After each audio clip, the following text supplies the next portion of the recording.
দর্শক, আজকের রাতটা কিন্তু একদম সাধারণ না। বাইরে হয়তো সব শান্ত, কিন্তু কিছু গল্প আছে যেগুলো শুনলে মনে হবে শান্তির আড়ালেও কিছু লুকিয়ে থাকে। আজ স্টুডিওতে আমাদের সাথে আছেন এমন একজন যিনি শুধু গল্প বলেন না, গল্পের ভেতরে ঢুকিয়ে দেন। তার কণ্ঠে নাকি অন্ধকার আরও একটু ঘন হয়ে যায়। রাতুল ভাই, কেমন আছেন? ভালো আছি। তবে আজকের গল্পটা বলার আগে একটা কথা। যারা বাসায় একা আছেন, দরজা জানালা একবার দেখে নিন, কারণ গল্প শেষ হলেও অনুভূতিটা কিন্তু সাথে থেকে যায়। ওফ, শুরু করার আগেই ভয় ধরিয়ে দিলেন নাকি?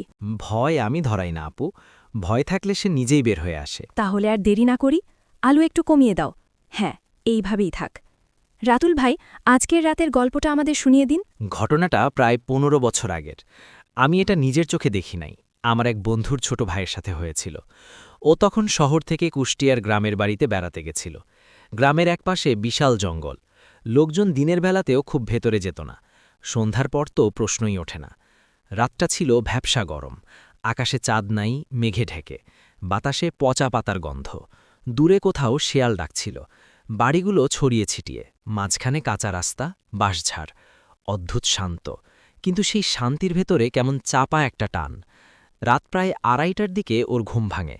প্রকৃতির ডাকে বাইরে যেতেই হবে। গ্রামে তো আর ঘরের ভেতর বাথরুম নাই, উঠোন পেরিয়ে টিনের ঘেরা জায়গায় যেতে হয়। দরজা খুলতেই কেমন ঠান্ডা হাওয়া গায়ে লাগে।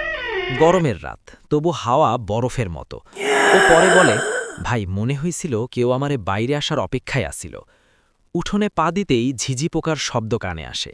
দূরে জঙ্গলের দিকে তাকালে মনে হয় অন্ধকারটা একটু বেশি ঘন, যেন কালো রঙের উপর আরেকটা কালো চাপানো। হঠাৎ একটা শিশুর কান্না, খুব আস্তে, টেনে টেনে, ই মা। ও থেমে যায়, ভাবে হয়তো কারো বাচ্চা কাঁদতেছে, কিন্তু শব্দটা জঙ্গলের ভেতর থেকে। এই সময়ে কেউ বাচ্চা নিয়ে সেখানে থাকবে কেন? আবার কান্না, এইবার একটু কাছে, আর কেমন যেন অদ্ভুত। কান্নার ফাঁকে ফাঁকে হালকা হাসির মতো শব্দ, ই মা। ওর বুকের ভেতর ধপধপ শুরু হয়। নিজেরে বোঝায়, ভয় পাস না, গ্রাম, নানা রকম শব্দ হয়। কিন্তু তখনই ঝিঝি পোকার সব ডাক একসাথে থেমে যায়, একদম নিস্তব্ধ, যেন পুরো পৃথিবী শুনছে। ও ফিসফিস করে বলে, কেডা, কে আছে? কোনো জবাব নাই, কিন্তু জঙ্গলের গাছের ফাঁকে কেমন একটা সাদা ছায়া নড়ে ওঠে। ওর যাওয়া উচিত ছিল পায়খানের দিকে, কিন্তু পরে বলে, আমি বুঝতেছিলাম উল্টা দিকে যাইতেছি, তবু পা ফিরাইতে পারতেছিলাম না। রাস্তার ধারে শুকনা পাতা, হেঁটে গেলে খসখস শব্দ হওয়ার কথা, কিন্তু ওর পায়ের নিচে শব্দই হচ্ছিল না, যেন মাটি নরম, গিলে নিচ্ছে। আবার কান্না, এইবার একদম সামনে থেকে। ও দেখে প্রায় ২০ হাত দূরে একটা ছোট বাচ্চা দাঁড়িয়ে, সাদা জামা, পিঠ ফেরানো, মাথা নিচু। ও ডাকে, এইখানে কেন, বাড়ি কই তোয়? বাচ্চাটা ধীরে ধীরে মাথা ঘোরায়। মুখ দেখা যায় না, যেন মুখের জায়গায় কুয়াশা জমাট, চোখের জায়গায় গভীর কালো ফাঁকা। তবু সেই অন্ধকারের ভেতর থেকে লালচে কিছু জলজল করছে। ওর পা কাঁপতেছিল, দৌড়াতে চায়, পারে না, শরীর অবশ।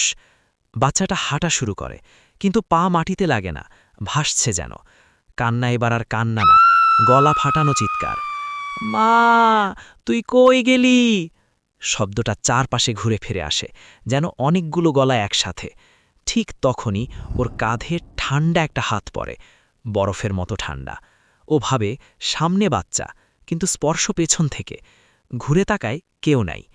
আবার সামনে তাকাতেই দেখে বাচ্চাটা একদম সামনে, মুখ এবার স্পষ্ট, চামড়া নেই, দাঁত বের করা, ঠোঁট ছিঁড়ে কানের কাছে পর্যন্ত, চোখের জায়গায় গর্ত, সেই গর্তের ভেতর কেমন নড়াচড়া। ওর মুখ থেকে শুধু বের হয়, আল্লাহ। তারপর সব অন্ধকার। ভোরে ওকে জঙ্গলের কিনারায় পাওয়া যায়, অচেতন, শরীর জ্বরের মতো গরম, গলায় নখের দাগ, জামা ছেঁড়া, ওর নখের ভেতর কাদা, যেন মাটি আঁকড়ে ধরেছিল। গ্রামের এক বুড়ো তখন বলেছিল, ওই জঙ্গলটা ভালো না, বাচ্চার কান্না আমরা আগেও শুনছি। ও ৩ দিন জ্বরে পুড়েছে, মাঝরাতে মাহে বলতো, দরজা বন্ধ করো, ও ঢুকতেছে। সবাই ভাবল ভয় পেয়ে গেছে, মনের ভুল। কিন্তু শহরে ফেরার পর আসল অদ্ভুত ব্যাপার। এক রাতে ওর মা দেখে বিছানার পাশে ভেজা পায়ের ছাপ, ছোট ছোট, বাচ্চার মতো। জানালা বন্ধ, দরজা ভেতর থেকে আটকানো। ও আমাকে ফোন করে বলেছিল খুব আস্তে গলায়, ভাই, ওইটা শুধু গ্রামেই আছিল না। আমি বললাম, মানে? ও বলল, রাতে ঘুমাতে গেলেই কানের কাছে কান্না শুনি, খুব আস্তে, মনে হয় বিছানার নিচে বসে কাঁদতেছে। লাইনটা তখনই কেটে যায়।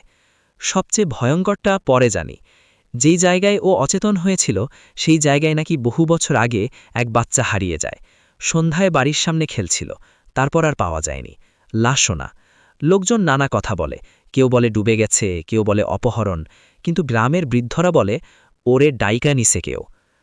আজও বর্ষার রাতে জঙ্গলের দিক থেকে শিশুর কান্না ভেসে আসে, প্রথমে আস্তে, তারপর একটু জোরে, তারপর মনে হয় একদম তোমার পেছন থেকে। সবচেয়ে অদ্ভুত, রাকিব এখনও মাঝে মাঝে বলে কখনো কখনো আয়নার নিজের পেছনে সাদা ছোট একটা ছায়া দাঁড়িয়ে থাকতে দেখে, ফিরলে কিছুই থাকে না। ও এখন আর একা ঘুমায় না। আর তুমি যদি কোনোদিন গভীর রাতে কোথাও শিশুর কান্না শোনো, বিশেষ করে যদি মনে হয় শব্দটা তোমাকেই ডাকছে, একটা কাজ করবা, পেছনে তাকাইও না, কারণ কখনো কখনো যেই জিনিসটা তোমাকে ডাকছে সে আসলে হারিয়ে যায়নি, সে শুধু কারো সাথে ফিরতে চায়।